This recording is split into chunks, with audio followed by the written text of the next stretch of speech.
Are you struggling to catch bass offshore? You probably see a lot of YouTube videos that show graph images of these beautiful schools of fish or beautiful brush piles that are isolated by themselves and very easy to see. But on a lot of lakes across the country, there is so much cover or objects in the water that it makes it almost impossible to differentiate what's holding fish and what isn't. In this video, I want to explain my process for breaking down lakes that are full of underwater cover to show you how you can find the key stretches that have the highest likelihood of holding bass so you can catch a lot more fish offshore. Let's get into it. There are three pretty common situations where it's hard to find bass because of an overabundance of underwater cover. The first is flat, natural lakes with offshore grass. The second is steeper, clearer highland reservoirs with standing timber. And the third are shallower highland and lowland reservoirs with lots of underwater rock. In all three situations, you'll likely find that if you graph with side scan or down scan, your screen is going to be cluttered up with a ton of cover that looks almost identical, whether that is a big field of grass, a big grouping of standing timber, or an offshore area that's loaded with rock in every direction. In general, there are three specific scenarios you want to be looking for on your fish finder, which will concentrate the bass and make it a lot easier to fish these areas that can be very overwhelming. The first is finding an edge to the cover. This could be a grass edge, also known as an outside or inside grass line. On most lakes that have offshore grass that spreads out all across the lake, there's usually going to be an edge in the deeper water sections of the lake and also an edge near the shoreline. These are called the inside and outside edges. A lot of bass are going to be setting up on that inside or outside grass line depending on the time of year you're fishing on your lake, and they're going to use that grass line to ambush forage or bait fish. The same concept applies when fishing fields of standing timber. Usually you can find an edge to the standing timber both in deeper water, the outside edge, or closer to the shoreline, the inside edge. The inside edge may not appear on every single section of your lake depending on how steep the banks are, but there's usually an outside edge to that timber if you go deep enough, though that outside edge could be in 50, 60, or 70 feet of water depending on the type of lake you're on. Finally, you can find edges to offshore rock, more commonly referred to as transition zones. These are areas where you have larger rock transitioning into smaller rock or even pea gravel or sand. These areas can be a little bit trickier to find because usually there's not a specific depth where these transitions will happen. Instead, you need to look at a contour line map to see where the contour lines are very tight together, then spread apart. This can happen against the bank, where a bluff wall swings away from the bank and transitions into a pea gravel bank, a rock transition bank, or it can happen offshore in a very similar manner where a creek channel runs into a flat and then starts to swing away, creating an additional transition zone out in the middle of the lake and creating that transition from bigger rock to smaller rock. You can also find these transition zones on big offshore flats at times, especially on northern lakes. And these can be some of the best places to find bass because they're not as obvious on a contour map as the ones I showed earlier. Instead, you need to graph with your side scan and cover large amounts of water to find those transitions from the bigger boulders or bigger rocks to the pea gravel and sand. If you aren't finding any bass on the edges of the cover, the next thing to look for are holes in the cover you're fishing. First, when we're talking about offshore grass, you can oftentimes find bare spots in the middle of a big grass flat or just small depressions where the grass is growing a little bit shorter than the surrounding grass. These holes a lot of times won't be near the outside or inside edge, and you can find them by graphing with your side scan view or just visually looking for them on your trolling motor with polarized sunglasses if the water's clear enough and you have a sunny day. Additionally, you can find holes in grass if you look for ditches that will run into shallower flats. Usually these offshore ditches are going to cause the grass in the middle of the ditch to grow a little bit deeper than the surrounding grass on the flat, creating a hole in that grass, which is a great ambush zone for bass that are trying to feed on the bait fish swimming around that area. The same concept applies when fishing standing timber. You can sometimes find bigger holes in the standing timber if you can find a large boulder or a significant rocky spot in the middle of the standing timber. The timber won't grow on that big rock, and if you have enough rock in the area, it can actually create a pretty big hole in those trees, which can hold a lot of bass. In addition, you can find where a ditch meets a flat that has standing timber on it, just like we talked about earlier with the grass. A lot of times these ditches won't have trees in the very center of that ditch creating a hole, and even if there are trees in the center of the ditch, the tops of them will be a little bit shorter than the surrounding trees, creating a little bit of a depression in the tops of those trees, which bass will set up in. Finally, on offshore rock areas, you can sometimes find small patches of sand or pea gravel mixed into a large boulder field or a large trunk rock area. You can also find ditches, like we talked about earlier, that will cut into these areas, and the center of those ditches may be a little bit more sandy, and then the edges will have that thicker rock. In all of these cases, you're basically just looking for holes in that cover, whether created naturally or with a ditch that runs into a flat. Finally, if you're not finding any bass around the edges or around holes or ditches in the cover you're fishing, look for isolated clumps. When looking for isolated grass clumps, you're looking for an area of the lake where there's not that much grass overall, and then you just have one thicker clump of grass. Usually, you're not going to find these clumps when there's a ton of grass in the area everywhere, so you want to try to find the part of your lake that has the least amount of grass, or a flat that has barely any grass at all. Then try to find that thicker clump that's kind of out by itself in the middle. The same thing can happen with standing timber. A lot of times you'll find an area of the lake that has a lot less timber, and then there'll be one small clump of trees isolated by itself. In addition, you can find isolated clumps on the edge of timber that are kind of separated out from that edge and sticking out in the open. Those random clumps that are separated from the main timber line oftentimes hold a lot of fish. Finally, on rocky lakes, if you can find an area of the lake that has very small pea gravel or sand, and then one big isolated boulder or group of bigger rocks, that oftentimes will hold really good fish. In addition, you can find pretty rocky areas that have quite a few rocks that might be the size of, baseball, softball size rock, and then one really big boulder that's the size of a truck. And that boulder a lot of times will hold fish because it's just a bigger rock surrounded by smaller rocks. Now, to clarify one point, there are times when you can actually see bass on your downscan and side scan view around the holes, edges, or clumps of cover on your screen. But a lot of times you won't actually see that many fish or bass on your side scan or down scan view because those fish are going to be sitting so tight in that cover that it's pretty hard to differentiate the bass from the cover. Therefore, I actually just like to mark these areas a lot of times if they really pop on the fish finder and just make 10 to 15 casts on the area. You'll be surprised how often you'll catch fish out of these areas, even if you don't see fish on your side scan, down scan views.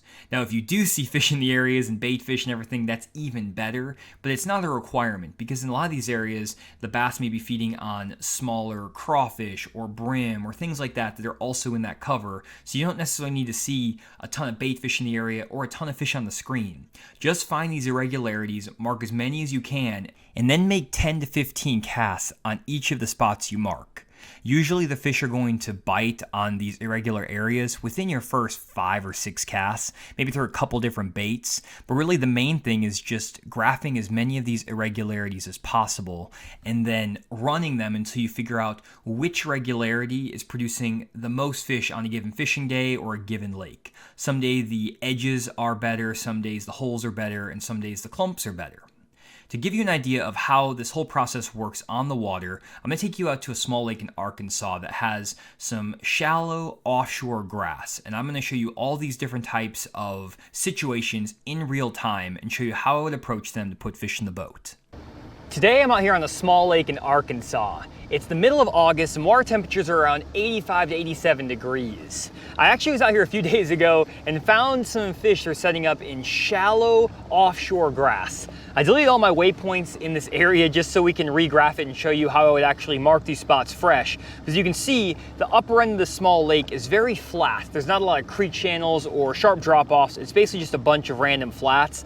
I'm using a Genesis map here, which is a basically user-generated map because this lake doesn't normally have contour lines. So it's not the best map, but it kind of gets the job done.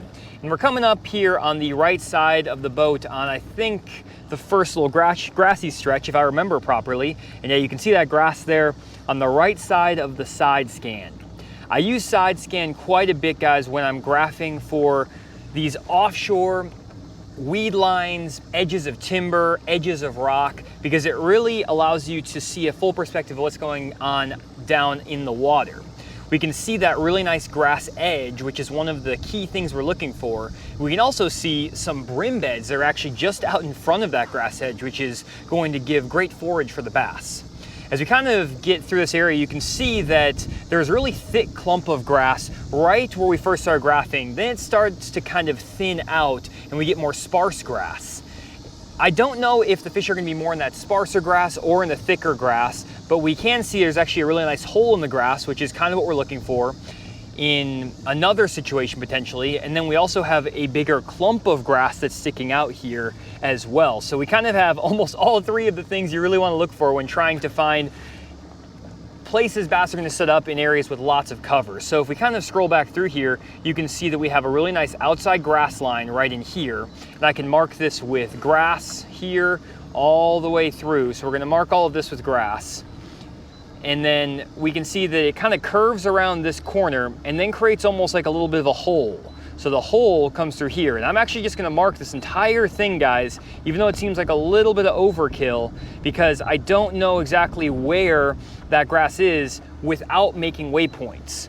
You can look at a contour map sometimes if you have a creek channel or a hump or something like that, but because we don't really have a very specific contour line or contour structure area to relate to, we need to use waypoints to chart out the edge of that grass, because that grass is basically just growing on the bottom of a flat area.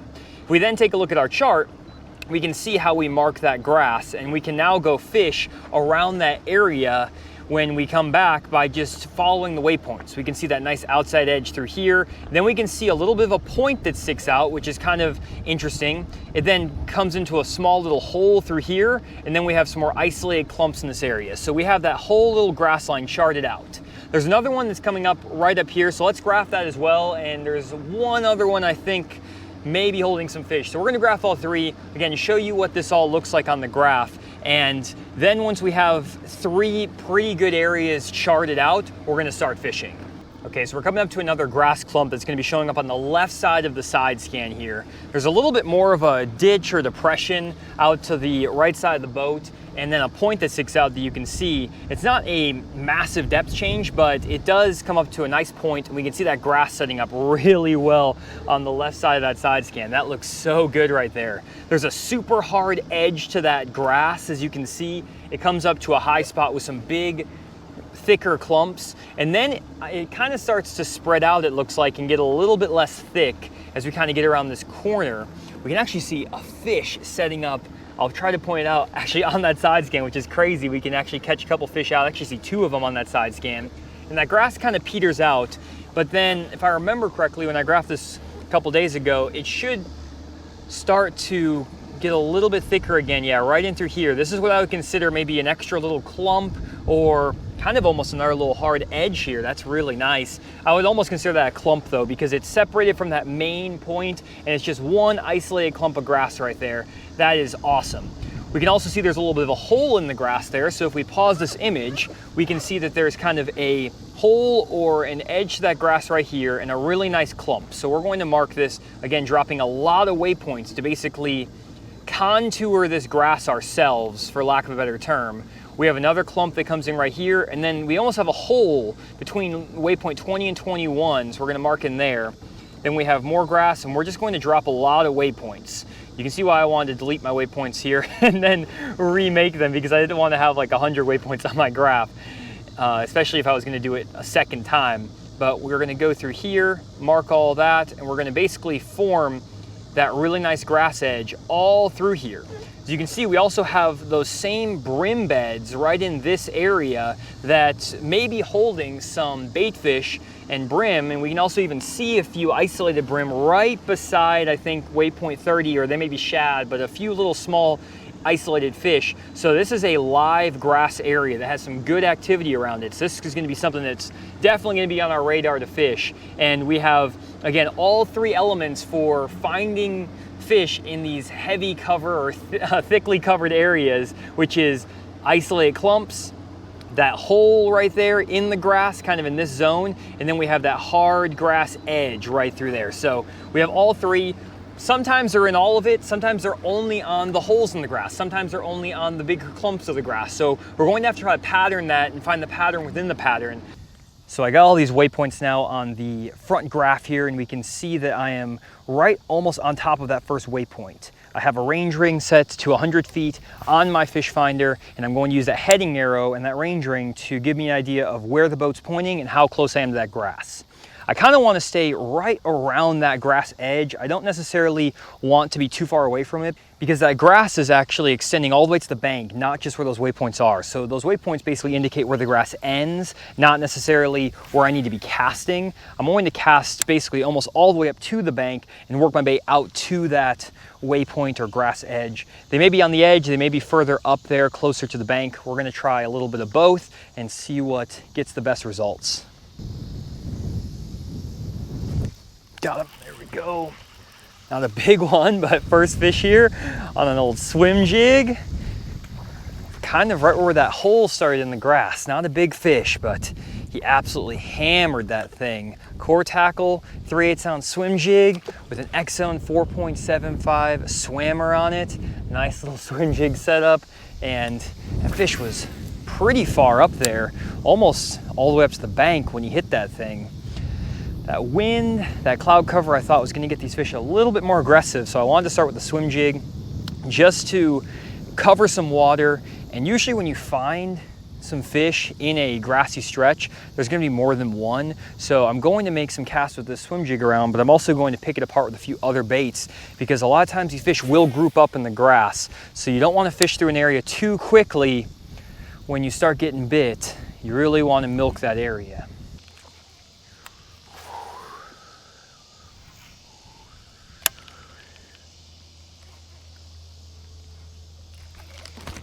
Got him, there we go. Another little guy, dang. Don't know what's going on. I feel like we're around some really good stretches of grass, but we keep getting into little ones. This is the second stretch now, and just a little guy. Changed up swim jig a little bit, went to a little bit darker color just because of how dark the skies are today, and also changed up my trailer to a striking menace grub. But kind of the same result. We're on a little grassy edge here. One thing I will say though is that both of the fish we caught were kind of on the more isolated clumps, and that's 2 bites now on those isolated clumps. I'll kind of show you on the screen what they look like when we first graphed over them, and that may be the key. There's a couple more clumps behind us here actually that we graphed that I didn't fish yet, or I haven't fished yet. So that might be our pattern today, and then if that's the case, we can always find more of those isolated clumps. But for now, let's just make a few more casts through here and see if we can get more bites in this area. Here we go. Got another one, slowed down, put a little wacky worm in my hand. Oh, that's a big one. Not a big one, but good one. Compared to the last few, it's a good one. Again, when you find fish in these grassy spots, a lot of times there's more than one in the area. That's a real good one right there. Switch over to a little prototype, core tackle, weedless wacky shot. Oh, there we go. Really nice fish right there, guys. Beautiful, choked. That little prototype core tackle, weedless wacky shot. Guys have been asking for it, and we have made one, and it freaking sticks them really well. Here we go, guys. Beautiful fish right there. Solid 3-pounder. Let's get this beautiful fish back down the lake. There we go, guys. Caught that first little fish on the swim jig, then switched our little prototype weedless wacky shot from core tackle with just a 5-inch Senko on there. And when you do get bit in the grassy area, it's really important to slow down and make a few casts with a few different baits just to see if you can get some extra bites. I actually got a second bite on the swim jig and it missed it, so that's my 3rd bite on this little deal. Sometimes you have to really finesse these fish. Sometimes you can use more, fast moving baits, power baits like a swim jig, but it seems like right now I can kind of use a mix, maybe locate the fish with the swim jig, then follow up with a slower moving bait like this little wacky worm. This weedless wacky shot too is doing great. I've thrown it around 10 or 12 casts through this grass and it comes back clean every time. So that is a good initial test here with this prototype. Need to catch a few more fish on it though, just make sure it really works before we get it out to you guys. Ooh. That's nice right there. Look at that right there, guys. Dang, that is a nice brush pile. What in the world? Okay, one second here, guys. Let me zoom in on this. There are definitely fish in that brush pile. You can actually see them. I'll point them out. I can see 3 or 4 really clearly right there in that brush pile. That is awesome. I'm gonna mark that. I was actually making my way over to this grassy deal over here, and I was just marking brush piles along the way because I deleted all my waypoints. And that one actually is loaded up with brush. And you can see it's out here in front of this little grass line that I was actually just coming over here to fish. And sometimes it happens, guys. For some reason today, the fish just aren't really up in this grass super well. I think maybe the lake is falling a little bit. I was out here like 3 days ago and I caught several nice fish out of this little grass patch. So I'm a little bit surprised that I haven't gotten any bites despite fishing it twice today. I don't want to go over the top of this brush, one second. But we got a really nice brush pile right here that's out in front of that grass. And what I'm thinking may be happening, if I just kind of pause my screen here, is that these fish were setting up in this grass with the a little bit higher water. We had those kind of cloudy conditions the past 3 or 4 days, and so they got up in that grass, but then they decided to push out with the sunnier skies right now and maybe the water falling, and now they're out in that brush pile. I don't know if those are big bass or what they are, but there's enough of them in there to make me think I should be able to get a bite. So I'm gonna line up on that deal real quick. Just going to kind of get my boat positioned here. Got my range ring set to 100 feet as you can see, and we're just gonna line up that arrow. Just stop the boat right here, wait until we get that arrow lined up, get that brush pile right on the edge of that range ring, 100 feet, get my center of my boat lined up. Now I'm perfectly lined up on that deal. I can just drop the trolling motor, fire straight ahead of the boat, and we're going to be able to hit that brush pile first cast.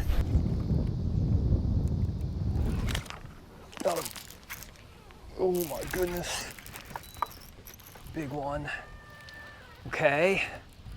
Well, maybe they weren't up in this grass line, but they were in this brush pile right out in front of the grass line. Dang, got this fish on a football jig.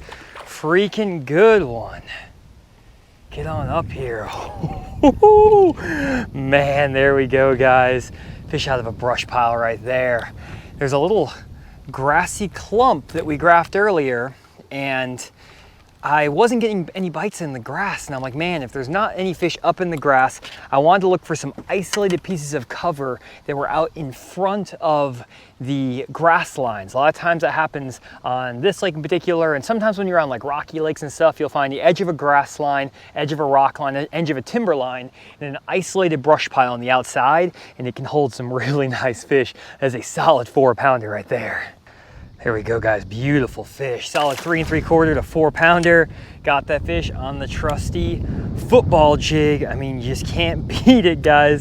You've seen me catch so many fish on a football jig over the years, and even on days like this when I'm trying to catch them doing something different, just always seem to catch them on a football jig. This is a Fish Moment offshore jig with a Strike King menace grub on the back. And there's just a little brush pile out here, kind of right out in this direction. And literally I graphed this as I was coming across from this other point to come over here to fish this grass edge. It's interesting that I found a couple of little clumps of grass edge fish in them, but this grass over here was really shallow, and I think it was just maybe just a little bit too shallow to hold these fish. And so I don't know if the water's been falling or something like that, because I actually caught some really nice fish out of this grass patch like a couple of days ago. So I think the water might be falling or something like that. And when that water fell, these fish went straight to this brush pile that's out in front of this little grass deal. So these fish can reposition really quick on these lakes, guys. You have to fish the moment sometimes. And while we were able to at least explain the concept from the beginning of this video and the whole topic of this video by showing you those grass lines and everything like that, sometimes you just kind of have to adapt on the fly and not go out in the lake with too many preconceived notions. Well guys, I'm gonna call it a day. I had a lot of fun trying to find them in that shallow offshore grass. They weren't in there as well as they were a few days ago, but I still managed to catch 5 fish out of the grass in just a couple hours. I had to slow down and fish a jig and a wacky rig a little bit slower to get him the bite. And then I did find that brush pile right out in front of me here at the very end of the day that was loaded up with more fish. And I think if I was going to be fishing out here for 3 or 4 more hours, I probably could just graph around, find more brush piles that had fish stacked up in it on side imaging and catch several more really nice fish. But that's not really the topic for this video, so I wanted to throw that in as a little bonus for you guys, just to show you that sometimes those fish won't always be exactly where you think they are, and you have to adapt the conditions. The fish will be up in those grass areas and on the edge of timber and those transition areas in rock, like I showed at the beginning of the video. It really just depends on the lake conditions and the scenario you're facing that fishing day. Everything I share in my videos, guys, really depends on the lake type you're on, the season of the year, the lake conditions that are changing day in and day out. So while these lessons can give you a good baseline knowledge of what to be looking for on the lake, you always have to fish the moment and adapt to what you're seeing on your fish finder and what the fish are telling you. Because if you aren't getting a lot of bites doing one thing after a few hours, you're probably not doing the right thing. So I would always recommend adjusting and changing after 2 to 3 hours of fishing if you're not getting a lot of bites, or at least catching some really good quality fish in that time frame, because there's always usually another pattern that's working better, like these brush piles were right behind me. Hopefully you guys enjoyed this video. If you did, make sure you subscribe to the Fish the Moment YouTube channel. We'll see you all in the next video.